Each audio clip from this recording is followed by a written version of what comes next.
Hello everyone, welcome back to our channel. ఈరోజు ఈ వీడియోలో మనం 7th క్లాస్ మ్యాథ్స్ ఎన్సీఆర్టీకి సంబంధించి 4వ లెసన్ సామాన్య సమీకరణాలు అనే లెసన్లో ఉన్న బేసిక్ పాయింట్స్ అయితే డిస్కస్ చేద్దామండి. సో ఇక చూసుకుంటే మనకి ఏవైతే ప్రీవియస్లో ఉన్న సిలబస్ ఉన్నదో సేమ్ అదే ఉంటుంది. మ్యాథ్స్కి వచ్చేసరికి ఏం చేంజ్ ఉండదు కాబట్టి సో చిన్న చిన్న వర్డ్స్, చిన్న చిన్న పదాలు ఏవైనా చేంజ్ ఉంటే ఉండొచ్చు, అంతే. సో సామాన్య సమీకరణాలను కానీ మనం ఆల్రెడీ 6th క్లాస్లో వాటిలో డిస్కస్ చేసాము. అలాగే 7th క్లాస్ ఓల్డ్ సిలబస్లో కూడా మనం డిస్కస్ చేయడం జరిగింది. సో మళ్ళీ ఇక్కడ ఇచ్చారు, చూద్దాము. సో ఇక్కడ మనం చూస్తూ ఉంటాము, ఒక సపోజ్ చిన్న ఆటలాగా ఆడుతూ ఉంటారు కదా.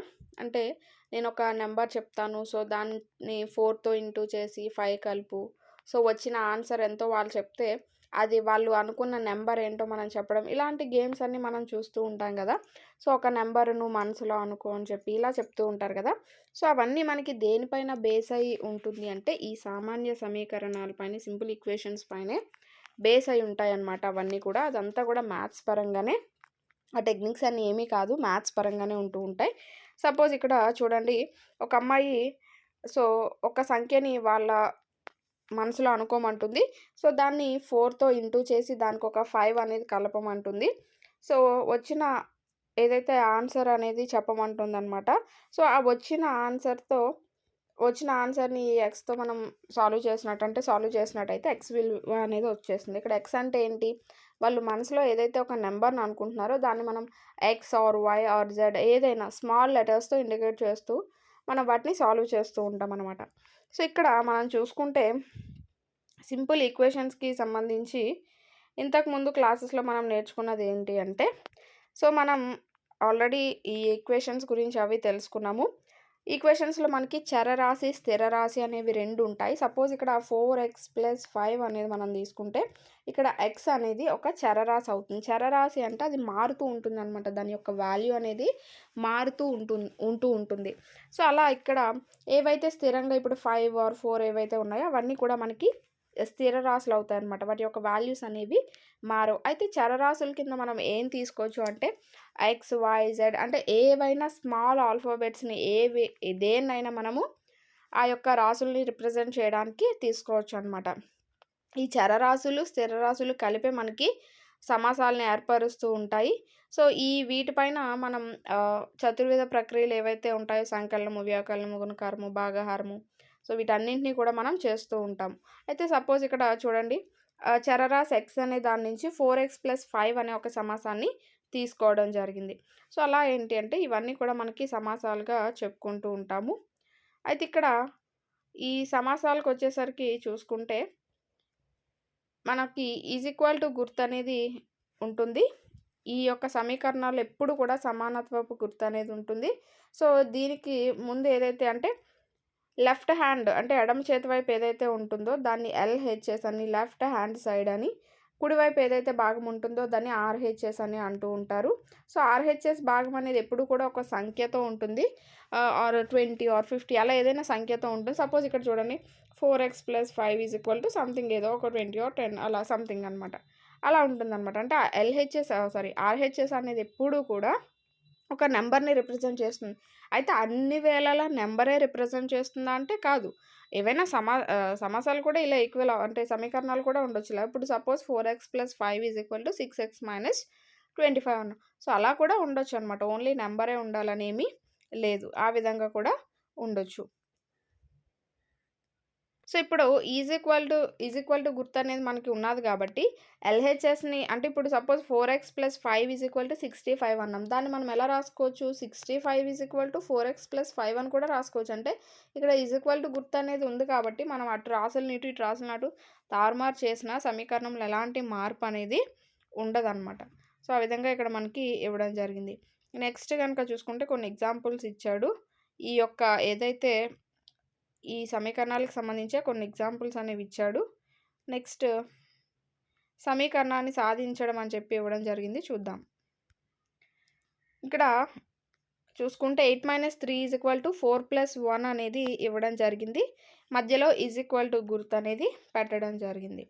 సో ఇక్కడ చూసుకుంటే మనం సమీకరణాన్ని సాధించండి అని చెప్పి అన్నాడు. ఇప్పుడు LHS, RHS రెండింటిని కూడా మనం తీసుకుంటాం. సో ఎల్హెచ్ఎస్, ఆర్హెచ్ఎస్ రెండింటిని కూడా తీసుకున్నాం. ఇప్పుడు మనం ఏంటంటే 2 ఈక్వేషన్స్‌కి కూడా 2 అనేది కూడినప్పుడు ఫలితం అనేది ఏ విధంగా వస్తుందో చూద్దాం. సపోజ్ ఇక్కడ దీనికి +2 చేశారు, దీనికి +2 చేశారు. ఆన్సర్ ఎంతొచ్చింది? ఇక్కడ 7 వచ్చింది, ఇక్కడ 7 వచ్చింది. కాబట్టి ఇక్కడ ఎల్హెచ్ఎస్ ఆర్హెచ్ఎస్ అని మనం చెప్పుకోవచ్చు. అంటే ఇలా మనకి సమానత్వ గుర్తు అనేది ఉన్నప్పుడు ఒకే సంఖ్య కలిపినా లేదా ఒకే సంఖ్య తీసినా ఇలా చేసినప్పుడు మనకి ఆ యొక్క సమీకరణం ఏదైతే ఉన్నదో అందులో ఎలాంటి మార్పు అనేది ఉండదు. సపోజ్ ఇక్కడ చూడండి, ఇక్కడ -2 అనేది తీశారు, ఇక్కడ -2 అనేది తీయడం జరిగింది ఇచ్చిన దాని నుంచి. ఇక్కడ ఆన్సర్ 3 వచ్చింది, ఇక్కడ ఆన్సర్ 3 వచ్చింది. అంటే దీన్ని బట్టి ఏంటి, మనం తీసివేసినా సరే యాజ్ ఇట్ ఈజ్ ఒకేలాంటి అంటే యాజ్ ఇట్ ఈజ్‌గా వస్తుంది తప్ప ఎలాంటి మార్పు అనేది కూడా ఇక్కడ కూడా లేదు. అలాగే గుణించినా, భాగించినా కూడా అలాంటి మార్పు అనేది ఉండదనమాట. సపోజ్ ఇక్కడ చూడండి 3తో ఇంటూ చేశారు, ఇక్కడ 3తో ఇంటూ చేశారు. ఇక్కడ ఆన్సర్ 15 వచ్చింది, ఇక్కడ ఆన్సర్ అనేది 15 వచ్చింది. సో అక్కడ కూడా ఎలాంటి చేంజ్ అనేది లేదు. అలాగే 2తో భాగించారు రెండింటిని కూడా. 2తో భాగించినప్పుడు కూడా ఇక్కడ 5/2 ఇక్కడ 5/2 అని వచ్చింది. సో ఇక్కడ కూడా ఎల్హెచ్ఎస్ ఆర్హెచ్ఎస్ అనేది అయింది. సో ఇలా మనకి పరీక్షించినప్పుడు ఫలితాలనేవి ఒకే విధంగా రావడం అనేది జరిగిందనమాట. అంటే కలిపినా, తీసివేసినా, గుణకారం చేసినా, భాగాహారం చేసినా ఈక్వల్‌గానే ఆన్సర్స్ అనేవి రావడం జరిగింది. ఎందుకంటే స్టార్టింగే మనకి ఇచ్చిన ఈక్వేషన్ అనేది ఎల్హెచ్ఎస్ ఆర్హెచ్ఎస్ అనేది సమానంగా ఉంది కాబట్టి. నెక్స్ట్ గనుక చూసుకుంటే, సో ఇక్కడ చూడండి ఇంకొక ఎగ్జాంపుల్ అనేది ఇచ్చారు. సో ఎల్హెచ్ఎస్‌కి 2ను మరియు ఆర్హెచ్ఎస్‌కి 3ను కూడారు. ఇక్కడ ఎల్హెచ్ఎస్‌కి పైనిచ్చిన ఈక్వేషన్ తీసుకున్నారు. ఎల్హెచ్ఎస్‌కి 2 అలాగే ఇక్కడ నంబర్స్ కదా, ఈక్వేషన్ కాదు. ఈ పైనిచ్చిన ఏదైతే నంబర్స్ ఉన్నాయో వాటిని తీసుకున్నారు. ఎల్హెచ్ఎస్‌కి 2ని ఆర్హెచ్ఎస్‌కి 3ని కలిపారనమాట. ఇప్పుడు గనక చూసుకుంటే ఇక్కడ వచ్చిన ఆన్సర్స్ అనేవి తేడాగా వచ్చాయి. ఇక్కడ 7 వచ్చింది, ఇక్కడ 8 వచ్చింది. కాబట్టి ఇక్కడ 2 కూడా సమానత్వాన్ని సాధించలేదు. కాబట్టి మనం ఏదైనా సమానత్వం అనేది గుర్తును చూసినప్పుడు 2 వైపులా కూడా ఒకే విధమైన గణిత ప్రక్రియని ఒకే సంఖ్యతో చేయాలన్నమాట. సో అలా చేస్తేనే మనకి సమానత్వం అనేది వస్తుంది. అలాగని చేయకపోతే సమానత్వం అనేది రాదు. సో ఇలా చరరాశులు కలిగి ఉన్న సమానత్వమే సమీకరణం అని మనం చెప్తూ వచ్చారు. చరరాశులు కలిగి ఉన్న సమానత్వమే సమీకరణం అని చెప్పి. ఇక్కడ చూసారు కదా, ఇక్కడ 3ని ఇక్కడ 2ని కలిపినా, లేకపోతే ఇక్కడ 3ని ఇక్కడ 2ని కలిపినా, ఇక్కడ ప్లస్ చేసి ఇక్కడ మైనస్ చేసినా మనకు ఆ యొక్క ఇదనేది ఈక్వల్‌గా రావట్లేదు. సో కాబట్టి మనకి ఇక్కడ ఈ విధంగా మనం నెంబర్స్ ద్వారా ఇప్పటివరకు ఎగ్జాంపుల్స్ అనేవి ఒక్కొక్కటిగా మార్చి అవి ఈక్వల్ అవుతున్నాయా లేదా అనేది చూసాం. సో ఇప్పుడు మనం ఏదైనా ఒక సమీకరణం తీసుకుంటే సమీకరణంలో చరరాశి అనేది ఖచ్చితంగా ఉంటుంది.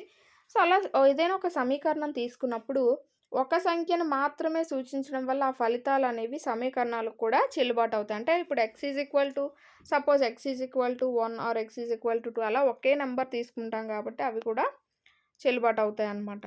సో ఇక్కడ చూసుకుంటే ఎల్హెచ్ఎస్ ఆర్హెచ్ఎస్ అనే దాన్ని ఒక త్రాసు రూపంలో ఇక్కడ సూచించడం జరుగుతుంది. నెక్స్ట్ ఇక్కడ చూసుకుంటే క్రింది సమీకరణాన్ని తీసుకుందామని చెప్పి x + 3 = 8 అనే దాన్ని తీసుకున్నారు. సో ఇప్పుడు రెండింటి నుంచి కూడా -3 అనేది తీస్తున్నారనమాట. అంటే 3 అనేది మైనస్ చేస్తున్నారు. సో ఇక్కడ x + 3 నుంచి -3 తీస్తున్నారు, 8 - 3 అనేది చేస్తున్నారు. సో ఇక్కడ ఏమవుతుంది, సో x అనేది మిగులుతుంది, ఇక్కడ 5 అనేది మిగులుతుంది. సో x = 5 అనేది అవ్వడం జరిగింది. సో ఇక్కడ x = 5 అనేది వచ్చింది. సో ఇప్పుడు x ప్లేస్లో 5 అనేది వేసుకోండి, ఏమవుతుంది, 5 + 3 = ఎంత అవుతుంది, 8 అనేది అవుతుంది. సో ఈ రెండు కూడా ఇప్పుడు ఏమయ్యాయి, ఈక్వల్ అయినట్టే కదంటే ఎల్హెచ్ఎస్ ఆర్హెచ్ఎస్ అనేది ఈక్వల్ అయినట్టే. సో x = 5 అనేది ఇక్కడ దీనికి సరిపోయే ఆన్సర్ అని మనం చెప్పుకోవచ్చు. నెక్స్ట్ కనుక చూసుకుంటే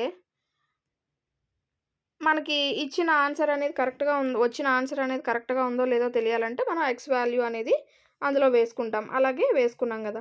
నెక్స్ట్ ఇక్కడ ఇంకొక ఎగ్జాంపుల్ అనేది ఇచ్చాడు. x - 3 = 10 అనేది ఇచ్చాడు.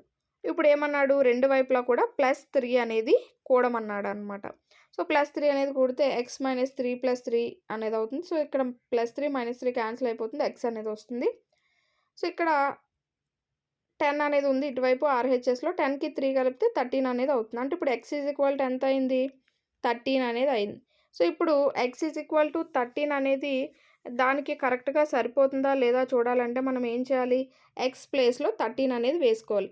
అంటే 13 - 3 ఎంత అవుతుంది? 10 అనేది వస్తుంది. సో ఇక్కడ 10 అనేది వచ్చింది కదా! అంటే LHS RHS అనేది సమానంగా సరిపోయినట్టే. అలాగే ఇక్కడ నెక్స్ట్ ఇంకోటి చూసుకుంటే 5y 35 అని ఇచ్చాడు.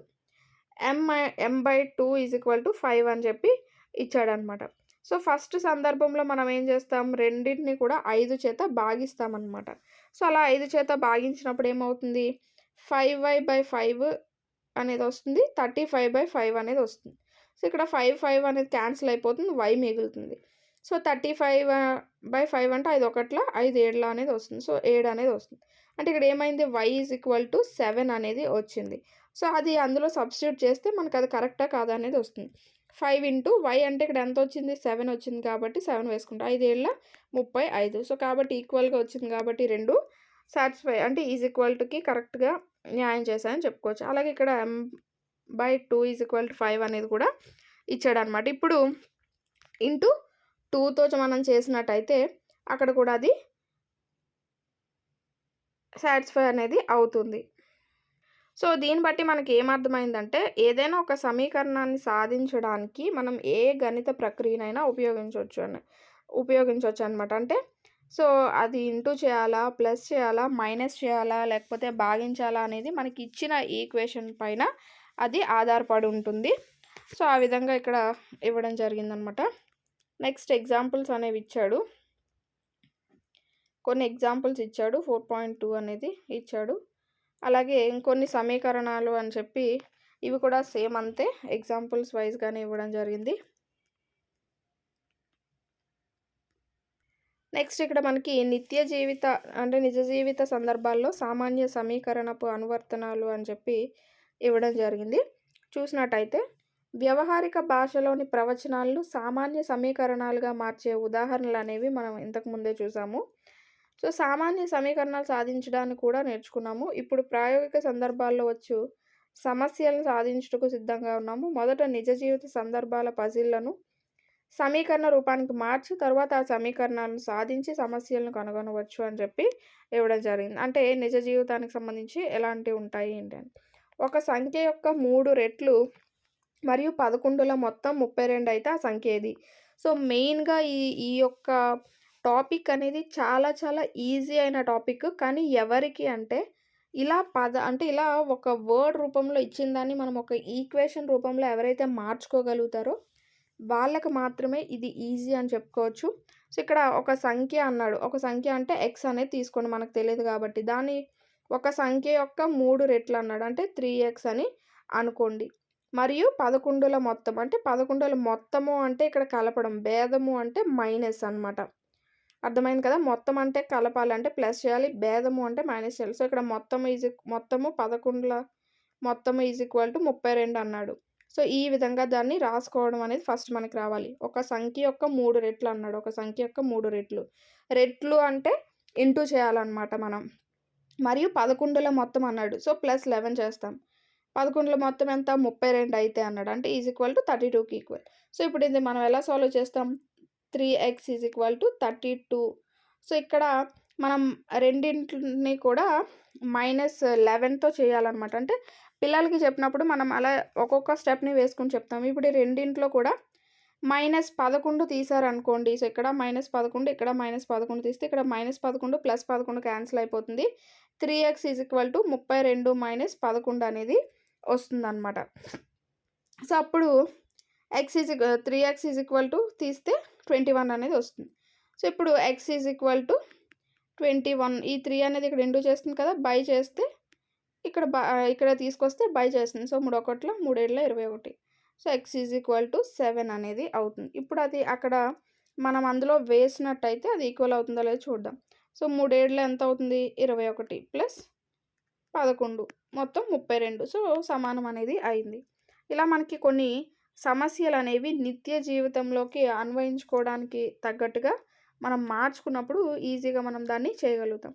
ఇది మనకి ఈ యొక్క లెసన్‌లో ఉన్న ఏవైతే బేసిక్ పాయింట్స్ అనమాట.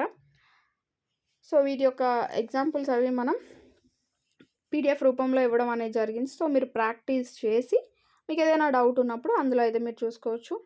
నెక్స్ట్ వీడియోలో మనం రేఖలు మరియు కోణాలు అనే టాపిక్ గురించి అయితే డిస్కస్ చేద్దాం. Thanks for watching.